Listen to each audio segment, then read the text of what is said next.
Back to the Mahavidyas. Yes.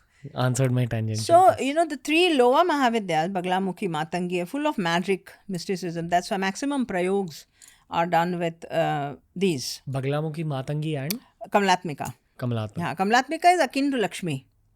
Mahalakshmi. Okay. Kamalatmika is just like Mahalakshmi, seated on a lotus.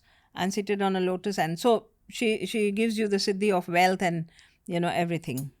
And Matangi is absolutely beautiful, crafty Devi, the parrot sitting with her, and she's often depicted with a veena, and she's dark, and she's called Uchishta Devi. Uchishta Devi matlab, she is one of the Devis that you worship her in any way she will accept it. With a lot of Devis, there are a lot of rituals that people are very careful about, cleanliness and hygiene and left hand and right hand and this vastra and that vastra. Matangi is one Devi that will accept whatever you do. There's a very beautiful South Indian movie in which there is a Devi shown, looks like Matangi to me. And there is a big pandal and a big function happening in that home because they were calling somebody like Shankaracharya status person to come and do the worship of that Devi. So Panchabhog and so much of prasad and everything was done. In that house there was a servant maid, who is working, and she is in love with the Devi. But she's obviously not allowed to come there and do things because she's a worker. So she, in her small plate, does everything what the pujari was doing. Giving prasad, giving this, then she was tasting and seeing if that what little thing she made was good or not. And they show that when the invocation actually happens, the Devi is not sitting in that pratima which is there. She comes and sits in her plate. It's a very beautiful depiction. It's a story, but the ethos is very clear that Devis respond to love and sincerity, especially the Mahavidyas. They respond to love, sincerity, and ardent desire to be with her, ardent desire to be with her, to see her darshan, and she responds. So Mahavidyas, the school that I belong to, there is no formality. It should be just done intense sadhana with meditation and mantra. Intense sadhana with meditation and mantra, and that's it. But there are schools, other schools, Sri Vidya, for instance, we have a lot of schools here in India. So down south you have, in the east of India, in the north east also, Sri Vidya is very popular. Sri Vidya is Shodashi, and that is Tripur Sundari. The pyramid that you see, the Shri Yantra puja, what you see, the Shri Yantra. Shri Yantra is a three-dimensional picture of the yantra that can be even flat. The yantras, we have three kinds of yantras. You have a flat, Bhuprushta we call it. Then there is Kurma Prushta. That means it's like a tortoise, like a semi-circle, And then you have a Meru or a mountain, like the way the Shri Yantra is, So the Sri Vidya tradition has evolved quite a lot in India. We have some very dynamic, very powerful, very good schools down south in Kerala and Tamil Nadu, which impart Sri Vidya.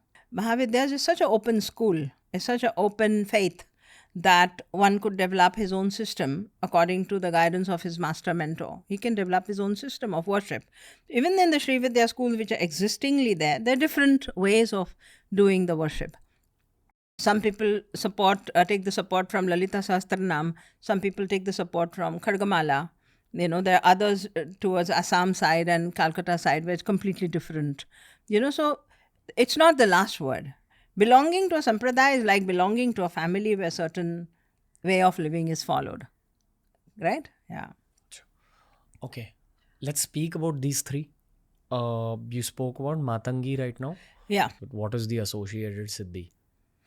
Craft, Mohini sadhana, Vashikaran. All of this goes with Matangi sadhana. And basically because she's a mesmerizing Devi. She's a Devi that can mesmerize, and she's a Devi that can give you power to mesmerize. So my take on this is, what is my take back of the sadhanas that I have done with the Devis is that exploring her love factor. And if you can experience Matangi in you, you get her craft in your hands. Anything you touch can be divinized. Anything you make can be divinized. I explore my energy. I live in the hermitage. I live on my own. And I live in isolation. And I work with stones, with plants, with herbs, with so many things. I made a very beautiful candle for you and brought it. Yes, with lot of mantras in it, I explored this. So it's manifestation of the Devi energy in every iota and part and every grain of your living is the true utility of this Devi. To play these games that can very easily get hooked onto your ego, like things like Vashikaran and things like, mesmerizing someone or taking someone's mind in control, how good would that be? There's karma It is too associated. complicated. It's too complicated. When you're a real sadhak, then you want to shed off your karmic patterns rather than pile on more. And any kind of interaction with another human being, whether positive or negative, will create karma. Yeah, 100%. Like even if I'm having a 2-sentence conversation with someone, that will create 100% an intention. Forget about conversation. Even if you have an intention in your heart to utilize this for something, that has also created karma. Even thought creates karma. In fact, thought creates more karma than action. Really? Yes. Thought creates more karma than action. An unevolved, ignorant person, if he goes and slaps a boy on the street, it will create a karma, but not as bad as if I visualize that I'm going and slapping that boy. Just visualize. Or have an intention, I want to go and slap that boy. It's created a bigger karma seed than the man who has actually gone and slapped him. Why though? Because you're not causing physical harm by thought. Thought is a wave, is a vibration. Nazar. A thought is a wave, is a vibration, just like bad nazar is. It's like you're putting nazar on that boy. On that boy. Or more than that, you're evolved. See, anybody who is doing prayog or is wanting to experiment with these things is obviously an evolved person, evolved soul, right? An ordinary man wouldn't want to do anything. Okay, he's a helpless, living an ordinary life. So, an evolved person having the intention to control someone in itself is a huge karma creation. This goes into the Hiranyagarbha. It's like, in very ordinary language, if a poor man on the street, a beggar, a rickshawala, or someone just picks up 100 rupees from someone's pocket, he robs, let's say, 100 rupees from someone's pocket, it will create a karma. But it won't create such a big karma as much as if I go and pick up 100 rupees from someone's purse.